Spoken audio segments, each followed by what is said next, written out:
بسم اللہ الرحمن الرحیم۔ السلام علیکم۔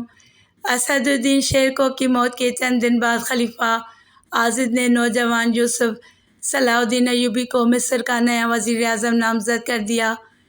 یہ اعلان سنتے ہی شام اور مصر کے تجربہ کار عمرا حیرت زدہ رہ گئے۔ صلاح الدین ایوبی کے چچا اسد الدین شیرکو کو مصر کی وزارت عظمیٰ کا ملنا بھی ایک حادثاتی عمل تھا، اور پھر 2 مہینے بعد ہی اس کا مر جانا بھی اس قدر اتفاق اور ناگہانی تھا کہ لوگوں کو یقین نہیں آتا تھا۔ جب صلاح الدین ایوبی اور شامی فوج کے اہم عہدیدار اسد الدین شیرکو کا جنازہ قبرستان لے جا رہے تھے تو ان میں سے ہر شخص اپنی جگہ ایک بات ہی سوچ رہا تھا کہ کل تک اس شخص کا نام سن کر دشمن میدان جنگ سے فرار ہو جاتے تھے، اور آج یہی مرد میدان اس قدر بے دست و پا ہے کہ اپنی جگہ سے حرکت بھی نہیں کر سکتا اور آخری آرام گاہ تک جانے کے لیے بھی دوسروں کا محتاج ہے۔ اگرچہ اسد الدین شیرکو کی موت خوناک کے مرض میں واقع ہوئی تھی، مگر مصر کے کچھ خاص لوگ اسد الدین شیرکو کی موت کو غیر طبیعی سمجھتے تھے۔ ان کے خیال کے مطابق مصر کے نئے وزیر اعظم کو حکیم باریتون نے کوئی ایسی دوا دی تھی کہ جس کے اثر سے اسد الدین شیرکو کا دم گھٹ گیا تھا اور وہ دار فانی سے کوچ کر گیا تھا۔ ان لوگوں کے خیال میں اسد الدین شیرکو کو راستے سے ہٹانا بہت ضروری تھا، کیونکہ وہ ایک میانہ سپہ سالار ہی نہیں، سچا مسلمان بھی تھا۔ فاطمی خلیفہ عاضد نے انتہائی مجبوری کی حالت میں اسد الدین شیرکو کو مصر کی وزارت عظمیٰ سونپی تھی تاکہ وہ اپنے وزیر شاور اور صلیبیوں کے اتحاد سے مصر کی حکومت کو محفوظ رکھ سکے۔ پھر جب صلاح الدین ایوبی نے شاور کو قتل کر دیا اور یروشلم کی فوج واپس چلی گئی تو خلیفہ عاضد نے اپنی شاہی حکیم باریتون سے مل کر اسد الدین شیرکو کا قصہ اس طرح پاک کر دیا کہ کسی کو اس کی بدنیتی اور سازش پر کوئی شک بھی نہ ہو سکا۔ خلیفہ عاضد بھی بازنطینیوں کے عقائد سے تعلق رکھتا تھا، اور حکیم باریتون تو حسن بن صبا کا معتقد خاص تھا۔ اس لیے باریتون نے اسد الدین شیرکو پر ایک ایسی دوا آزمائی جس نے سلطان نور الدین محمود کے دست راست کی سانسوں کا رشتہ توڑ دیا۔ مصر میں رہنے والی ایک صحیح العقیدہ مسلمانوں کی جماعت کا یہ خیال بھی تھا کہ اسد الدین شیرکو کو باربک نے اپنے روحانی کمالات کے ذریعے ہلاک کیا تھا۔ مصری عوام باربک کو اپنے وقت کا سب سے بڑا صوفی سمجھتے تھے۔ یہ ایک 70 سالہ شخص تھا، دراز قامت، سرخ و سفید لمبی داڑھی، سفید داڑھی، لمبے سفید بال، لمبی سفید عبا اور ہاتھ میں فیروزے کی تسبیح۔ باربک کی خانقاہ دریائے نیل کے کنارے تھی۔ اس کے حجرے کی دیواروں کا رنگ بھی سفید تھا اور فرش پر سفید چادریں بچھی ہوئی تھیں۔ آنے والا پہلی ہی نظر میں باربک کی ظاہری شخصیت اور اس کی خانقاہ کی فضا سے متاثر ہو جاتا تھا اور بے ساختہ پکار اٹھتا تھا، صوفی باربک کے یہاں تو نور ہی نور ہے۔ دراصل باربک ایک انتہائی خبیث اور شیطان صفت انسان تھا اور اپنے عقائد کے اعتبار سے حسن بن صبا کا مرید خاص تھا۔ اگرچہ حسن بن صبا جس سے راندہ درگاہ انسان کو مرے ہوئے ایک زمانہ ہو چکا تھا، مگر اس کی معنوی شیطانی اولاد بھی ابھی زندہ تھی اور مختلف اسلامی ریاستوں میں اپنی خفیہ شیطانی تحریک جاری رکھے ہوئے تھی۔ مصر کا باربک بھی حسن بن صبا کا فدائی تھا، جو پورے مصر میں سب سے زیادہ خدا رسیدہ بزرگ مشہور تھا۔ خود فاطمی خلیفہ عاضد بھی باربک کی بہت عزت کرتا تھا۔ اگر کبھی وہ بہروپیہ دربار میں آ جاتا تو خلیفہ اس کے احترام میں کھڑا ہو جاتا اور اسے اپنے برابر کی نشست پر بٹھاتا۔ اسد الدین شیرکو نہ صرف ایک صحیح العقیدہ مسلمان تھا بلکہ جاں باز سالار بھی تھا۔ اس لیے باربک حکیم باریتون اور دوسرے صبائیوں کے دل میں کسی کانٹے کی طرح کھٹک رہا تھا۔ باربک نے ایک دن تنہائی میں فاطمی خلیفہ عاضد کو سمجھانے کی کوشش کی تھی۔ اسد الدین شیرکو سلطان نور الدین محمود کا دست راست ہے اور خلیفۃ المسلمین اچھی طرح جانتے ہیں کہ سلطان اپنے عقائد میں کس قدر کٹر ہے۔ میں سمجھتا ہوں کہ آپ نے سوچے سمجھے بغیر ایک زہر آلود خنجر اپنی گردن کے قریب رکھ لیا ہے جو کسی وقت بھی شہ رگ میں اتر سکتا ہے۔ خلیفہ عاضد نے بڑی رازداری کے ساتھ باربک کو جواب دیتے ہوئے کہا تھا، میں آپ کی بے چینی کو سمجھتا ہوں، مگر سیاسی اعتبار سے اسد الدین شیر کو اس وقت ہماری ضرورت ہے۔ حالات پر قابو پاتے ہی اسد الدین شیر کو نکال باہر کروں گا۔ پھر جب وزارت عظمیٰ کا منصب سنبھالنے کے 2 مہینے بعد ہی اسد الدین شیر کا انتقال ہو گیا تو مصر کے بعض حلقوں میں شکوک و شبہات کا اظہار کیا گیا کہ اسد الدین شیر کو بڑی ذہانت کے ساتھ ہٹایا گیا ہے، مگر اس کا کوئی ثبوت نہ مل سکا۔ اگر شیر کی غیر طبعی موت پر ذرا بھی شک ہوتا تو اب تک سلطان نور الدین محمود زنگی مصر پر حملہ کر چکے ہوتے۔ ایک روایت کے مطابق اسد الدین شیر نے فاطمی خلیفہ عاضد سے درخواست کی تھی کہ اس کی جگہ یوسف صلاح الدین ایوبی کو مصر کا وزیر اعظم نامزد کر دیا جائے۔ ہرچند کہ یوسف نوجوان ہے مگر بے پناہ جنگی انتظامی صلاحیتیں رکھتا ہے، خلیفہ عاضد نے شیر سے وعدہ کر لیا تھا کہ وہ اس کی خواہش کا لحاظ رکھے گا۔ باربک اور دوسرے بااثر باطنی امراء اسد الدین شیر کی موت پر بے پناہ خوشی کا اظہار کر رہے تھے اور بار بار خلیفہ عاضد کو مشورے دے رہے تھے کہ اس بار وزارت عظمیٰ کے انتخاب میں کسی سیاسی مصلحت سے کام نہ لیا جائے۔ خداوند عالم نے ہر وقت ہماری مدد کی ہے اور ہمیں اس اچانک نازل ہو جانے والی مصیبت سے نجات بخشی ہے۔ خلیفہ عاضد نے باربک اور باطنی امراء سے وعدہ کر لیا تھا کہ وہ ہر حال میں ملکی مفادات کا خیال رکھے گا۔ اسد الدین شیر کے مرتے ہی مصری اور شامی امراء میں اقتدار حاصل کرنے کے لیے شدید کشمکش کا آغاز ہو چکا تھا۔ شامی امراء میں عین الدولہ باروکی، قطب الدین ینال، سیف الدین علی بن احمد اور یوسف صلاح الدین ایوبی کا ماموں شہاب الدین محمود ہارمی پیش تھے۔ دوسری طرف ابو جعفر اور علی ناصری مصر کی وزارت عظمیٰ کا خواب دیکھ رہے تھے۔ ان دونوں کو یقین تھا کہ وہ مقامی ہونے کے سبب مصر کے وزیر اعظم منتخب ہو جائیں گے۔ ابو جعفر کے مقابلے میں علی ناصری زیادہ پر امید تھا کہ اسے درپردہ باربک کی حمایت بھی حاصل تھی۔ خلیفہ عاضد شدید ذہنی کشمکش میں مبتلا تھا کہ وہ وزارت عظمیٰ کے شیدائیوں میں سے کسی کا انتخاب کرے۔ اگر کسی شامی امیر کی طرفداری کرتا ہے تو مصری امراء کی ناراضگی کا خطرہ تھا۔ اگر ایک ہوش مند عالم فقیہ ضیاء الدین عیسیٰ نے خلیفہ عاضد کو مشورہ دیتے ہوئے کہا، وزارت عظمیٰ کے تمام مدعی بوڑھے ہو چکے ہیں، نہ ان کے کمزور بازو ہی میدان جنگ میں تلوار کا بوجھ اٹھا سکتے ہیں اور نہ ان کے کمزور دماغ زیادہ دور کی سوچ سکتے ہیں۔ ان امراء کے برعکس یوسف صلاح الدین ایوبی جوان بھی ہے اور مرد میدان بھی۔ اس کی جنگی صلاحیت تو آپ آزما ہی چکے ہیں کہ اس نے شاور جیسے عیار و غدار کو گرفتار کر کے مقتل تک پہنچایا۔ مجھے اس کے چہرے سے فہم و فراست اور ضبط و تحمل کے آثار نظر آتے ہیں۔ بالفرض کوئی سیاسی مسئلہ الجھ گیا تو پھر آپ کے تجربات و مشاہدات اسے حل کر سکتے ہیں۔ خلیفہ عاضد کو فقیہ ضیاء الدین عیسیٰ کی تجویز پسند آئی مگر وہ پھر بھی رات بھر سوچتا رہا۔ دوسری طرف فقیہ ضیاء الدین بھی رات بھر صلاح الدین ایوبی کے حق میں دعا کرتے رہے، اے اللہ اس نوجوان کو غلبہ عطا کر اور اہل ایمان کی مدد فرما، تیری ہدایت و توفیق کے بغیر ہم اپنی جگہ سے جنبش بھی نہیں کر سکتے۔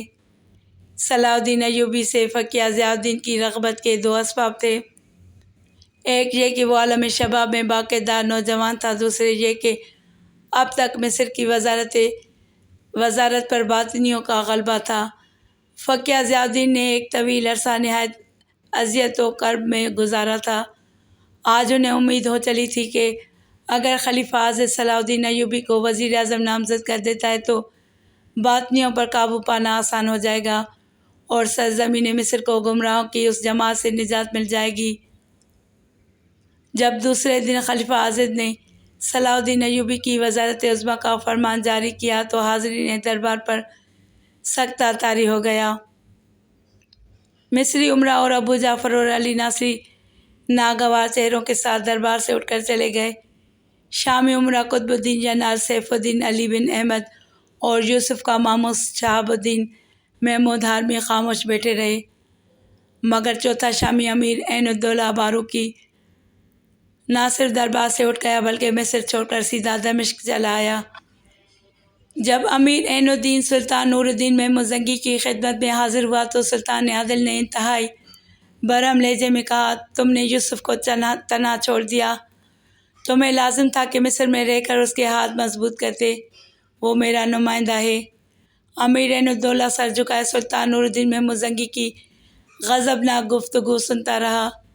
وہ سلطان عادل کو اپنے دل کا حال کس طرح بتاتا کہ اس سے ایک نوجوان کی یہ ترقی برداشت نہیں ہو رہی۔ خلیفہ عاضد نے یوسف صلاح الدین ایوبی کو تحفے میں ایک شمشیر جواہر دار پیش کی جس کی قیمت 5,000 دینار تھی۔ دیگر تحائف میں 10,000 دینار کا ایک نایاب ہار اور زرد رنگ کا ایک انتہائی تیز رفتار گھوڑا، سونے کے تاروں سے بنا ہوا ایک جبہ اور عمامہ شامل تھا۔ جب یہ خبر حلب پہنچی تو شہریار کی خوشی کا کوئی ٹھکانہ نہیں رہا تھا۔ اس نے طویل سجدہ شکر ادا کیا، پھر دعا کے لیے اپنے ہاتھ بارگاہ الہی میں دراز کر دیے۔ اے قادر مطلق، تیرے لامحدود خزانوں میں جتنی نعمتیں اور عزتیں ہیں وہ سب میرے یوسف کو بخش دے، اسے دشمنوں کی نظر بد اور فتنہ انگیزیوں سے محفوظ رکھ۔ اگر اسے کوئی جسمانی اذیت یا بیماری پہنچنے والی ہے تو وہ مجھ پر گزار دے۔ یہ دعا مانگ کر شہریار اداس ہو گئی۔ حلب اور مصر کے درمیان بہت فاصلہ حائل تھا، اب تو شاید ہی اسے کبھی دیکھ سکوں۔ اچانک شہریار کے ذہن نے ایک نئی کروٹ لی، اگر یوسف مصر سے یہاں نہیں آ سکتا تو میں خود وہاں جا سکتی ہوں۔ اس خیال کے ساتھ ہی شہریار کے دل و دماغ میں ایک برق سی لہرائی اور زرد چہرہ چند لمحوں کے لیے سرخ ہو گیا۔ پھر کچھ دیر بعد وہ برق بجھ گئی جس نے شہریار کے دل و دماغ کو روشن کر دیا تھا۔ ایک بار پھر چاروں طرف مایوسیوں کا اندھیرا پھیل گیا اور وہ اپنے آپ کو مخاطب کر کے کہنے لگی، شہریار تو اول و آخر کنیز ہے، مصر کے وزیر اعظم کی تمنا کیسے کر سکتی ہے؟ لوگ پاگل کہیں گے۔ اس خیال کے ساتھ ہی شہریار کے سینے کے سارے زخم چھل گئے تھے، وہ ان سے خون رسنے لگا تھا۔ شہریار نے گھبرا کر اپنے حجرے کی چھت کی طرف دیکھا جیسے وہ آسمان کی طرف دیکھ رہی ہو، پھر اس کے ہونٹ لرزنے لگے اور آنکھیں اشک برسانے لگیں۔ اے اللہ، میں تجھی کو پکارتی ہوں کہ تیرے سوا میرا کوئی مددگار نہیں۔ دنیا کی محبت کو میرے دل سے نکال دے کہ اس کے ہوتے ہوئے میں تیرے پاس کیسے آ سکتی ہوں۔ مجھے اپنی اس منافقت سے شرم آتی ہے، میں اپنے استاد کو چھوڑ کر مصر جانا چاہتی ہوں، یہ کیسی خود غرضی ہے، میرے اللہ مجھے معاف فرما دے۔ یہ دعا مانگ کر شہریار اٹھی اور اپنے استاد گرامی کی خدمت میں حاضر ہوئی۔ قاضی ابن ارسطو نے انسانی قدموں کی چاپ سن کر کہا، کون؟ میں آپ کی خادمہ شہریار۔ شہریار نے استاد گرامی کے قریب بیٹھتے ہوئے کہا، اللہ تمہیں جزائے خیر دے۔ قاضی ابن ارسطو نے مسکراتے ہوئے کہا اور اپنا دایاں ہاتھ بلند کر دیا۔ شہریار تیزی سے آگے کی طرف جھکی، پھر قاضی ابن ارسطو نے ادھر ادھر اپنے ہاتھ کو گردش دی اور شہریار کے سر پر اپنا ہاتھ رکھ دیا۔ قاضی ابن ارسطو آنکھوں کی روشنی سے محروم ہو چکے تھے۔ سلطان نور الدین محمود زنگی نے بہترین طبیبوں سے قاضی صاحب کا علاج کرایا مگر تقدیر کا لکھا پورا ہو کر ہی رہا۔ قاضی ابن ارسطو کی دونوں آنکھیں جاتی رہیں۔ قاضی صاحب نے کئی بار سلطان عادل سے درخواست کی کہ اس معذوری کے سبب انہیں منصب قضا سے فارغ کر دیا جائے، مگر سلطان نور الدین زنگی نے ان کی درخواست منظور نہیں کی اور قاضی صاحب کے لیے 2 سرکاری نگراں مقرر کر دیے۔ قاضی ابن ارسطو اسی حالت میں عدالت جاتے تھے، مقدمات کی سماعت کرتے تھے اور حق کی روشنی میں اپنے فیصلے سنا دیتے تھے۔ قاضی ابن ارسطو اپنا باقی وقت مدرسے میں گزارتے اور شاگردوں کو درپیش فقہی مسائل سمجھاتے۔ ان اوقات میں شہریار اپنے استاد کی خدمت انجام دیتی۔ استاد محترم، آپ نے سنا یوسف مصر کا وزیر اعظم ہو گیا ہے؟ شہریار کے لہجے سے انتہائی مسرت جھلک رہی تھی۔ وزیر اعظم کا عہدہ تو بہت چھوٹا ہے۔ یکایک قاضی ابن ارسطو کا چہرہ شدت جذبات سے سرخ ہو گیا۔ اس کا نام یوسف ہے۔ حق تعالیٰ نے اس کے لیے بادشاہی لکھی ہے۔ یکایک شاریہ پھر اداس ہو گئی اور غمزدہ لہجے میں بولی، مجھے بہت دکھ ہے استاد محترم، ناقابل بیان دکھ۔ قاضی ابن ارسطو گھبرا گئے۔ کس بات کا دکھ میری بیٹی؟ جب یوسف آئے گا تو آپ اسے کیسے دیکھیں گے؟ انسان کو اپنی جائز خواہشات کے لیے مسلسل دعا کرتے رہنا چاہیے۔ قاضی ابن ارسطو نے باوقار لہجے میں کہا، پھر جب اس کی دعا کے خلاف آسمانی فیصلہ ظاہر ہو جائے تو انسان کو صبر و شکر سے کام لینا چاہیے۔ مشیت الہی یہی تھی کہ میں اپنی آنکھوں سے محروم ہو جاؤں۔ میں اندھا کہاں ہوں؟ میری روشنی تو یوسف ہے، تم ہو سینکڑوں شاگرد ہیں۔ کسی کے خد و خال آنکھوں میں نہیں، دل میں نقش ہوتے ہیں۔ حقیقی روشنی تو دل کی روشنی ہے۔ جب یوسف آئے گا تو میں اسے پہچان لوں گا۔ استاد گرامی کی بات سن کر شاریہ کو یوں محسوس ہوا جیسے وہ کسی گہرے غار میں گرنے والی تھی اور اچانک نادیدہ ہاتھوں نے اسے تھام لیا ہو۔ صلاح الدین ایوبی کے انتخاب پر مصری امراء نے اپنے شدید رد عمل کا اظہار کیا تھا۔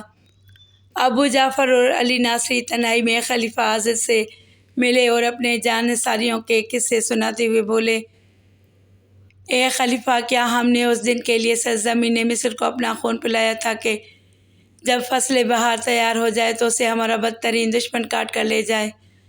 خلیفہ عاضد نے چونک کر اپنے دونوں امراء کی طرف دیکھا اور وہ ابو جعفر اور علی ناصری کی بات سمجھنے سے قاصر تھا۔ کیا تم نشاندہی کر سکتے ہو کہ ہمارا بدترین دشمن کون ہے؟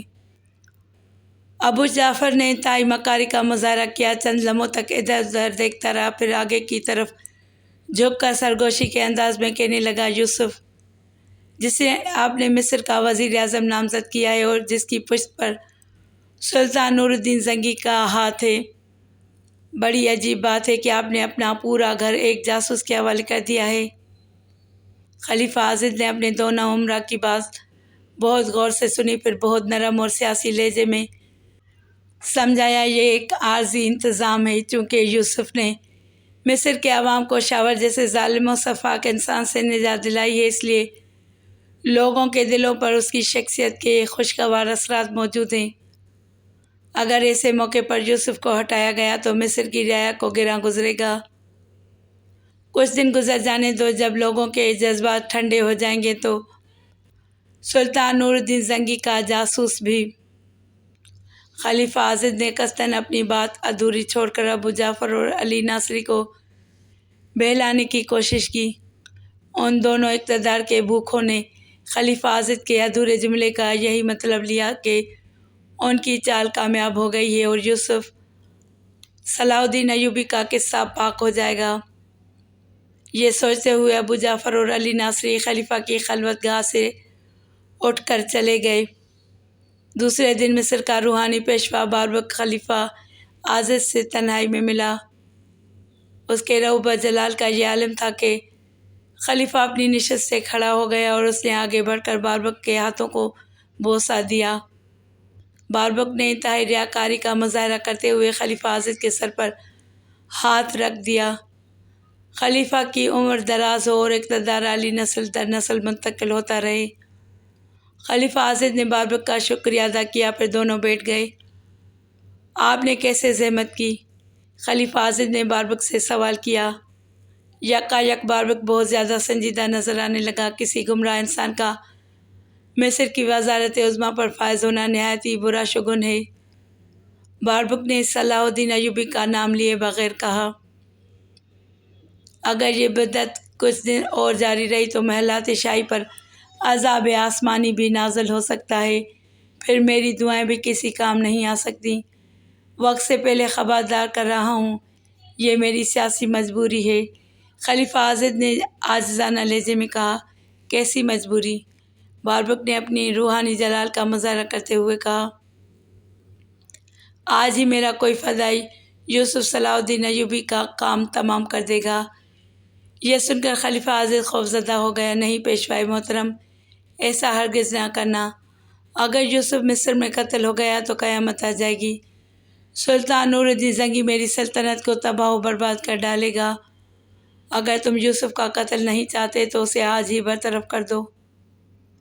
باربک نے تحکم آمیز لہجے میں کہا، علی ناصری تمہارا بہترین مددگار ثابت ہوگا۔ خلیفہ عازد باربک کے بگڑے ہوئے تیور دیکھ کر سہم سا گیا۔ بس کچھ دن انتظار کر لیں، وہ نوجوان ہے، جوش جوانی اور وزارت عظمیٰ کے نشے میں اس سے یقیناً کوئی غلطی سرزد ہوگی اور بس وہی اس کا آخری دن ہوگا۔ جلدی کرو، تمہارے پاس زیادہ مہلت نہیں ہے۔ یہ کہتا ہوا باربک کھڑا ہو گیا۔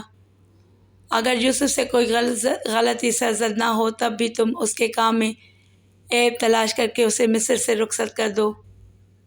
خلیفہ عازد نے آگے بڑھ کر باربک کو رخصتی بوسہ دیا اور بڑے فرمانبردارانہ لہجے میں کہا، ایسا ہی ہوگا محترم۔ جب باربک خلیفہ کی خلوت گاہ سے نکل کر چلا گیا تو عازد نے خود کلامی کے انداز میں کہا، پہلے میں تم لوگوں کا انتظام کروں گا، پھر یوسف کی باری آئے گی۔ یہ کہتے کہتے خلیفہ عازد کا چہرہ غصے سے سرخ ہو گیا تھا۔